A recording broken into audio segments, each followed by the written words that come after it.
ప్రార్థన ఎంతో ప్రాముఖ్యమైనదని ఎంచి ప్రార్థించుట మానుకోవడానికి బదులు మరణించడానికి సైతం సిద్ధపడిన ప్రార్థనాపరుడైన దానియేలును గురించి మనం విందాం.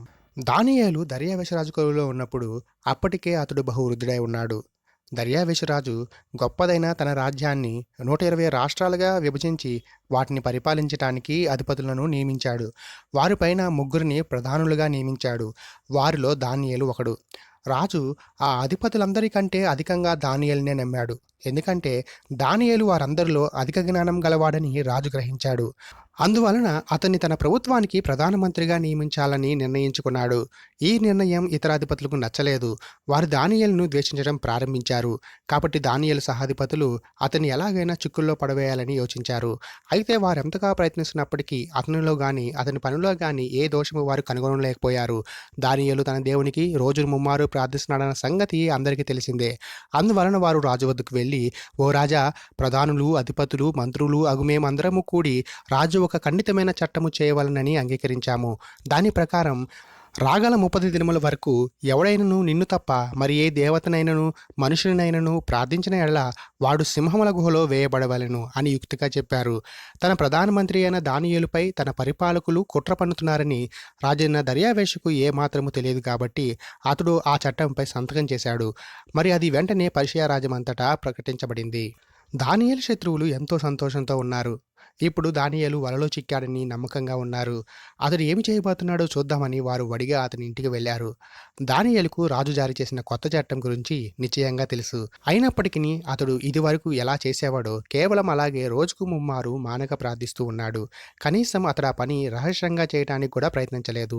అతడు కిటికీ తెరిచి సమస్తము నిమిత్తము దేవునికి కృతజ్ఞతాస్తుతులు చెల్లిస్తూ మోకరించి ప్రార్థించాడు. దానియేలు శత్రువులు సంతోషించారు. తమ పాచిక పారిందనుకున్నారు. ఆ వార్త రాజుకు చేరవేయటానికి ఉరుకులు పరుగుల మీద వెళ్లారు. ఓ రాజా, నిన్ను తప్ప మరి ఏ దేవతనైనా మనుషుని అయినా ప్రార్థించరాదని, అట్టివాడు సింహముల గుహలో వేయబడతాడని నువ్వు ఆజ్ఞ జారీ చేయలేదా అని అడిగారు. ఆ ఆజ్ఞ మార్చలేనిది అని రాజు జవాబు చెప్పాడు. ఓ రాజా, యూదుడైన దానియేలు మిమ్ముని గాని మీ ఆజ్ఞని గాని లక్ష్య పెట్టక ఇంకను తన దేవుడినే ప్రార్థిస్తున్నాడు అని చెప్పారు. రాజైన దర్యావేషుకు తీవ్రమైన కోపం వచ్చింది. ఎందుకంటే వారు తనను అవివేకిని చేశారని అతడిప్పుడు గ్రహించాడు. ఆ రోజంతా తీవ్రంగా ఆలోచించాడు గాని దానియేలును రక్షించే మార్గం కనుగొనలేకపోయాడు. దానియేలు శత్రువులు ఆజ్ఞను అమలుపరచమని రోజంతా రాజును తొందరపెట్టారు. కాబట్టి సాయంకాలం తప్పనిసరైన పరిస్థితిలో దానియేలును పట్టి సింహముల గుహలో వేయడానికి రాజు ఆజ్ఞ ఇచ్చాడు. రాజైన దర్యావేషు స్వయంగా దానియేలుకు తోడుగా ఆకలిగొన్న సింహాలతో నిండి ఉన్న లోతైన ఆ గుహ వద్దకు వచ్చాడు. విచారంతో అతడు దానియేలుతో, నీవు ఎడతెగక నిరంతరము సేవిస్తూ ఉన్న నీ దేవుడే నిన్ను రక్షించునుగాక అని అన్నాడు. రాజైన దర్యావేషు బరువెక్కిన హృదయంతో తిరిగి రాజభవనం చేరుకున్నాడు. అతను కనీసం భోజనం కూడా చేయలేకపోయాడు. సంగీతం కూడా వినలేకపోయాడు. నిద్రపోలేకపోయాడు. ఉదయం పెందలగానే సింహాల గుహ వద్దకు త్వరపడి వెళ్ళాడు.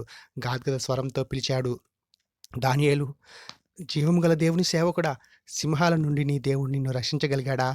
బహుశా జవాబు వస్తుందని అతడు అనుకొని ఉండడు.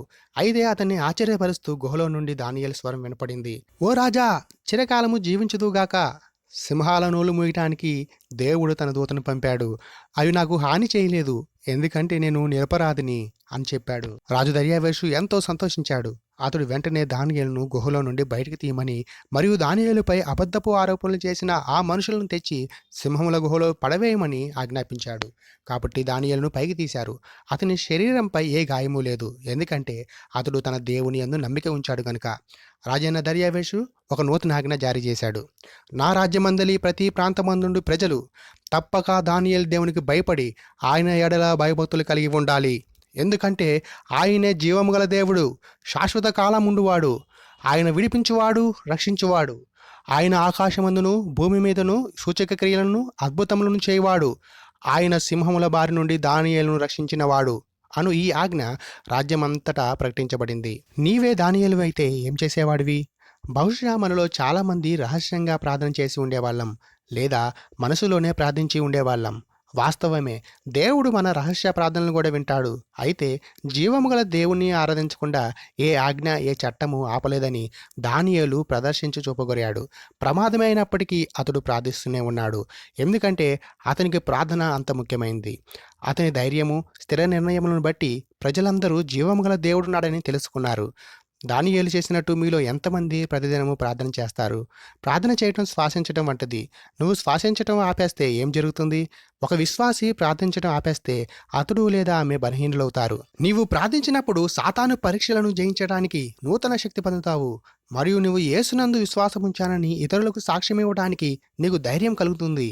కాబట్టి ప్రతిదినము ప్రార్థించటం ముఖ్యం. కంటత వాక్యము ఎడతెగక ప్రార్థన చేయుడి. 1 దెస్సలోనీయులకు 5వ అధ్యాయము 17వ వచనము.